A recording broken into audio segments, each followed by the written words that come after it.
चलते आज बड़का उषुना भात में बड़ी बनई ट्राए करवा केमी हो समस्ते तो अरुआ भात में बनाती किंतु आम उषुना भात में बनई देखा तो से किसी मसला मु पकई देछि जेमती कि स्किन आपण मैंने देखिपे आपण को इच्छा अनुसार लंका आउ लुण कम बेसी आपण करें तो हल्का फुल्का अल्प अल्प पानी देकी करुवे जदि एमती न करेंगे भी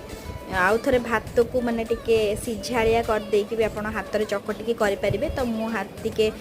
प्लेट रे तेल लगे बड़ी छोट छोट पारदेली 5-6 दिन खरारे पूरा कड़ा खरारे ताकू देदेली तापर मु छाणिकी ट्राए करी एक्चुअली एटा ठीक से हेइची कि नाई आउ सत कहूँ एटा बहुत ही टेस्ट थिला आपण माने भी घरे जदि उषुना भात बलुची करिकी ट्राए करंतु समस्त अरुआ भात रे करंती किंतु मु जानिथिली उषुना भात रे मते लागिला हबो कि हबोनी किंतु मु थरे ट्राए कली और बहुत ही टेस्ट थिला आउ लूण लंका आपण हिसाब रे आपण नेबे ट्राए करंतु निहाती भाबरे एंजॉय करंतु आउ मो चैनल को